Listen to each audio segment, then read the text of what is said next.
Vous venez de voir l'essentiel de l'actualité monégasque. Nous avons donc rejoint notre invité du week-end. J'ai à mes côtés le haut-commissaire à la protection des droits, des libertés et à la médiation, Anis Wood. Bonjour. Bonjour Vanessa. Merci de nous accueillir ici même dans vos locaux. Pour que l'on comprenne bien, dans un premier temps, j'aimerais vraiment qu'on s'intéresse à la vocation de cette institution finalement indépendante.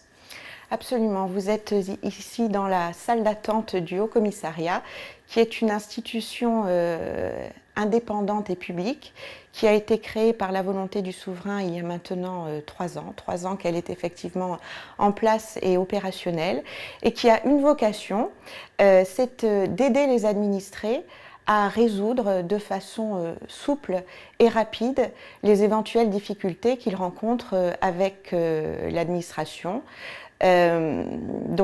Notre vocation, c'est d'être dans ce cadre un outil d'accompagnement et de dialogue pour les personnes qui parfois se trouvent confrontées à la machine administrative et parfois un peu perdues et parfois un peu impuissants.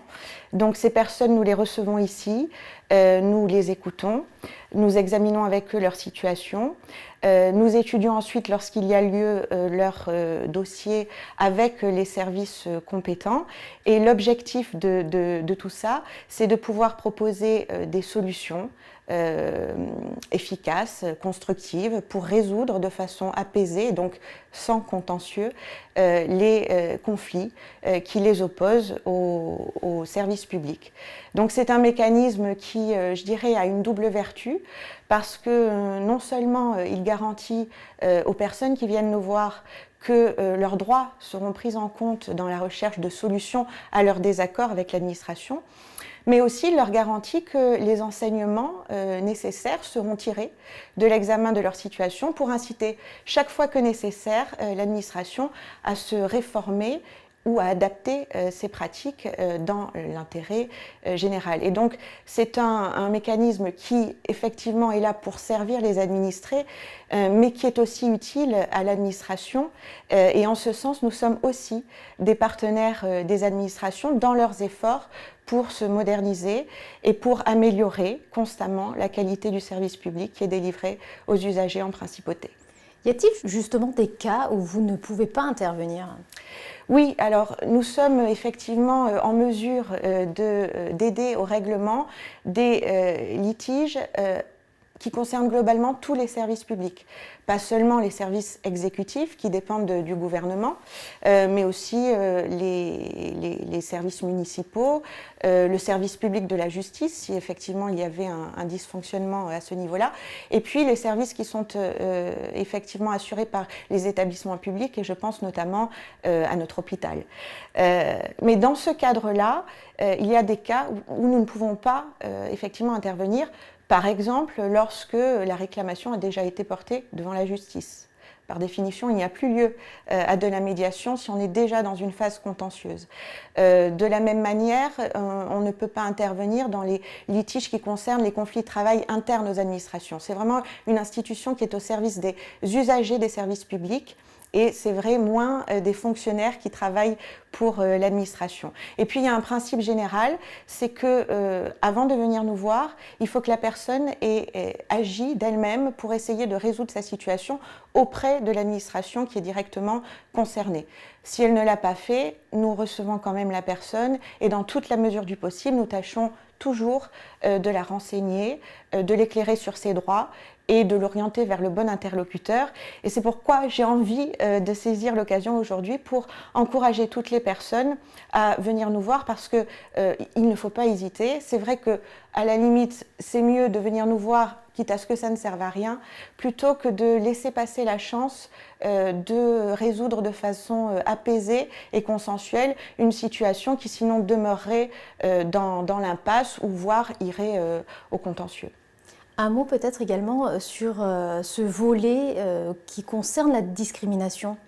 Oui, effectivement, c'est un second volet de nos missions. Donc, à côté de la mission qui concerne la protection des administrés, le souverain a tenu à donner à cette nouvelle institution du Haut-Commissariat sa pleine dimension d'institution nationale de protection des droits de l'homme.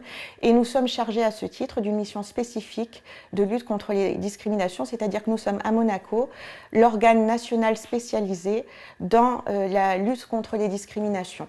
Et à ce titre, nous pouvons effectivement intervenir, là plus seulement vis-à-vis des administrations, mais de façon générale, y compris dans le secteur privé et y compris, je dirais, lorsque le litige concerne par exemple une discrimination dans l'emploi auprès des entreprises, pour essayer d'aider à la mise à jour de la discrimination si effectivement elle existe, et puis à la résolution de la situation.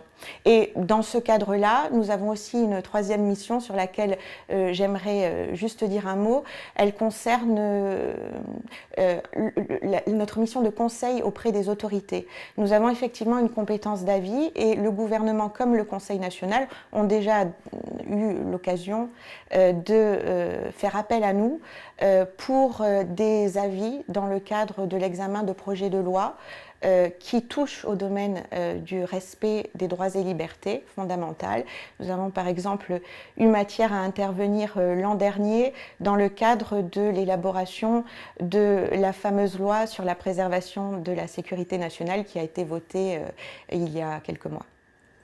Alors vous venez de rendre un rapport d'activité de plus d'1 an d'activité justement. Dans les grandes lignes, quel bilan peut-on en dresser ? Alors écoutez, le bilan aujourd'hui, après 3 ans d'activité, j'ai envie de dire il est encore un peu prématuré puisque mon mandat comme premier haut-commissaire monégasque arrivera à échéance seulement dans 1 an. Mais de façon générale, si je devais, disons, tirer quelques conclusions, je dirais d'abord qu'au plan personnel pour moi, c'est un challenge réussi puisque la mission qui m'a été confiée, c'était de mettre en place cette institution qui, il y a 3 ans, n'existait pas et de lui permettre de prendre toute sa place dans le fonctionnement de nos mécanismes institutionnels et dans l'espace public monégasque. Donc aujourd'hui, le Haut-Commissariat, je crois, est un interlocuteur reconnu par ses partenaires institutionnels avec lesquels nous sommes évidemment en lien quotidien pour traiter les situations qui nous sont soumises. Et puis, je pense également auprès du public qui commence à nous connaître aujourd'hui, même si effectivement il y a encore il y aura toujours des efforts de communication à faire pour que les personnes qui se trouvent en situation de faire appel au Haut-Commissariat puissent le faire à bon escient. Et d'ailleurs, nous sommes en pleine campagne nationale d'information aujourd'hui avec ce petit dépliant que donc, nous avons élaboré pour rendre compte de nos compétences, de ce que nous pouvons faire pour les administrés. Et ce dépliant est aujourd'hui donc à disposition dans tous les services administratifs qui reçoivent du public. Et également, vous pourrez le trouver en allant chez votre médecin, par exemple. L'idée est vraiment de contribuer à la notoriété de ce tout nouveau dispositif, de ce tout nouveau service public, parce qu'il y a une chose importante que je n'ai pas dite, mais c'est un service public qui est offert par l'État. Donc, c'est un service gracieux que l'État assure pour les bonnes relations des administrés avec l'administration en principauté. Est-ce qu'on peut connaître quelques chiffres ou c'est encore peut-être trop tôt ? Non, on peut dire que globalement, donc sur 3 ans, nous avons traité à peu près 200 réclamations déjà, donc ce n'est pas négligeable, avec des résultats somme toute assez positifs, puisque dans 70% des cas, nous avons effectivement réussi à solutionner avec l'écoute de nos partenaires des administrations les dossiers qui effectivement pouvaient l'être. Au-delà d'ailleurs de la résolution des situations individuelles, l'examen des dossiers, je le disais tout à l'heure, nous aide aussi à tirer des enseignements généraux pour éviter que certains dysfonctionnements qu'on est amené à constater se reproduisent à l'avenir et donc pour améliorer les processus administratifs. lors de la première année d'activité, nous avions émis 6 recommandations de portée générale et on voit bien que c'est quelque chose qui est en plein essor puisque donc l'exercice qui vient de se clore a donné lieu à 16 recommandations dans des domaines aussi divers que l'éducation, la protection sociale, le logement. Nous aurons peut-être l'occasion d'y revenir. Donc c'est un mécanisme qui, je dirais, d'ores et déjà fonctionne bien. Bien entendu, il est encore en cours de rodage, ce qui veut dire qu'on est effectivement, avec notre volonté de bien faire et de faire au mieux, parfois confronté à certaines lenteurs, certaines lourdeurs, que d'ailleurs l'administré connaît lui aussi de son côté. Ce sont des difficultés que nous rencontrons parfois de la même manière dans notre dialogue au quotidien avec les administrations. Et donc, les méthodes de travail sont encore perfectibles, c'est évident, et il y a un gros potentiel de développement de cette nouvelle activité. Mais je dois dire que nous fonctionnons par exemple de façon très fluide et très souple avec des interlocuteurs comme la mairie ou comme l'hôpital. Le dialogue avec le gouvernement a lui aussi fait beaucoup de progrès durant ces 6 derniers mois, avec notamment la rédaction d'une circulaire par notre nouveau ministre d'État pour justement fluidifier et accélérer le dialogue au niveau de l'instruction des saisines et permettre finalement une résolution des dossiers qui soit rapide et qui soit surtout compatible avec l'enjeu des situations, puisque parfois nous sommes confrontés à des situations urgentes parce qu'il existe un délai de procédure ou parce que tout simplement ce sont des situations qui menacent de devenir irréversibles avec le temps. Donc je dirais que je suis très optimiste sur l'apport que pourra avoir ce nouveau dispositif qu'il a déjà commencé à avoir mais qu'il pourra avoir à terme, sachant que cette institution n'existe pas par ma volonté, mais c'est une volonté du souverain. Et effectivement, je crois que toutes les énergies se fédèrent en ce moment et se fédéreront à l'avenir pour qu'il puisse fonctionner de la meilleure manière dans l'intérêt de tous, de l'État comme des administrés. Alors j'imagine que les demandes sont variées, vous m'arrêtez si je me trompe, mais le logement constitue le premier domaine de réclamation. Alors quelles sont les avancées obtenues aujourd'hui ? Écoutez, d'ailleurs, je constate avec plaisir que vous avez certainement lu à tout le moins notre plaquette, peut-être pas le rapport au complet, mais notre plaquette, puisqu'en effet, sur l'exercice qui vient de se clore, le logement a été un des premiers domaines de saisine.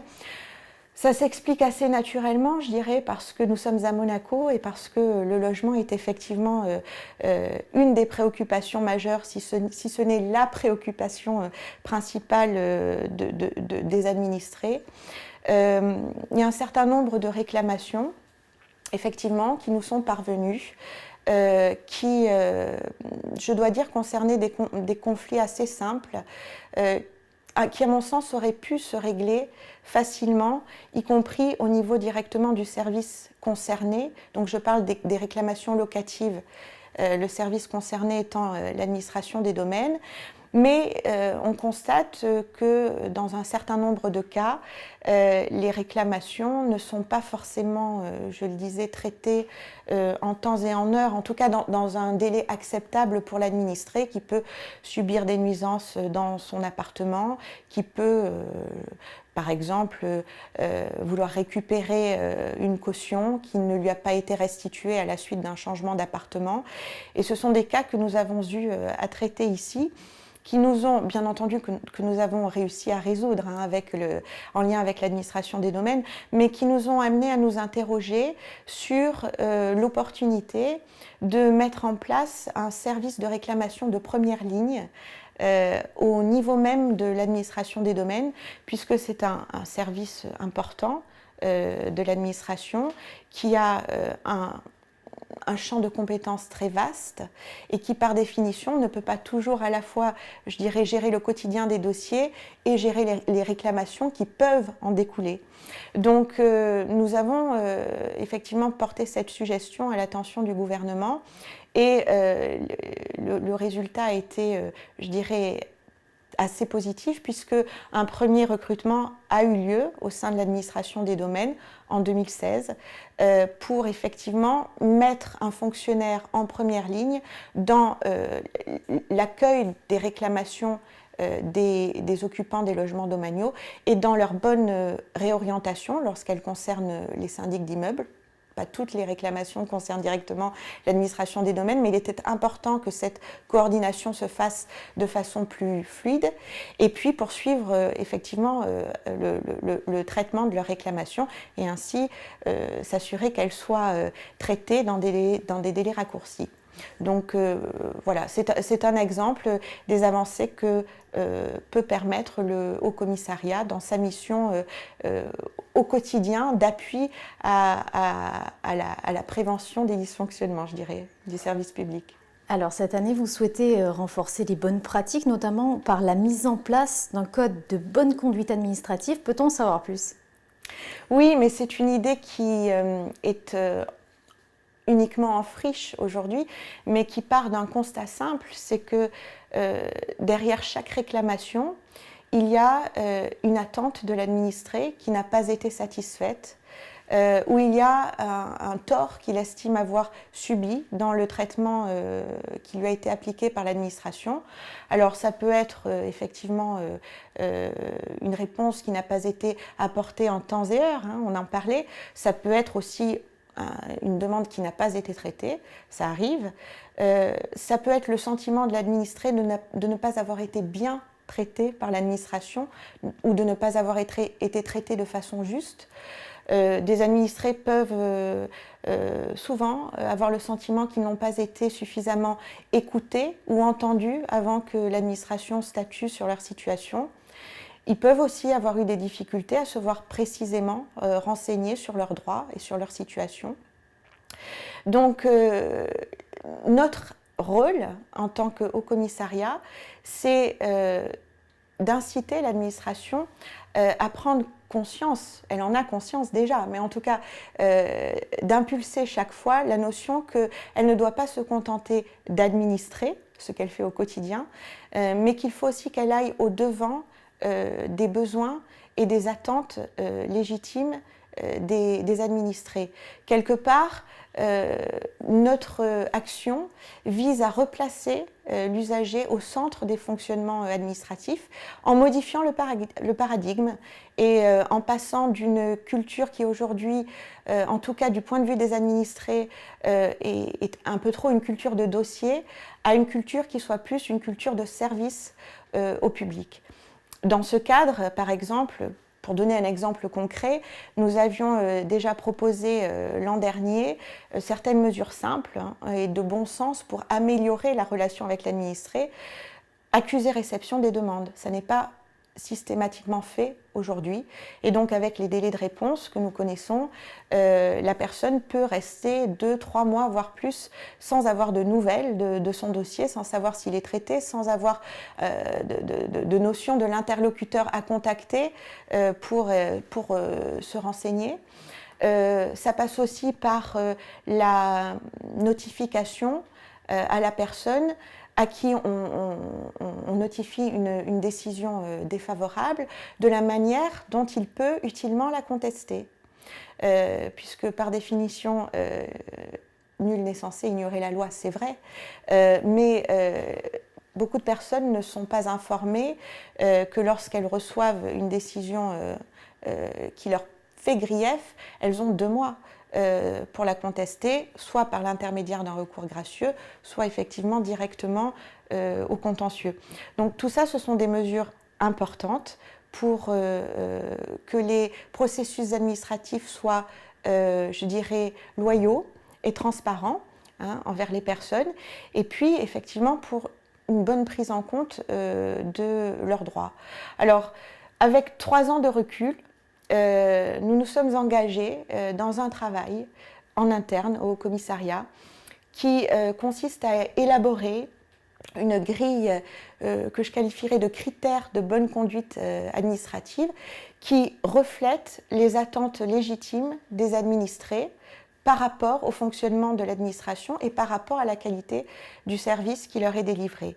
Et l'idée, ce sera de pouvoir, avec l'accord du gouvernement, s'il est d'accord pour s'engager dans ce processus, partager avec lui ces critères de bonne conduite pour aboutir à la mise en place d'une charte de qualité au sein de l'administration qui à la fois puisse servir de guide aux fonctionnaires qui sont donc sur le terrain, au contact avec les administrés, pour qu'ils aient une meilleure notion du service à délivrer, de la qualité de service que l'État souhaite délivrer aux administrés, et puis aussi qui ouvre la voie à la mise en place au sein de l'administration des outils qui sont nécessaires à assurer un véritable suivi qualité du service qui est délivré à l'administré.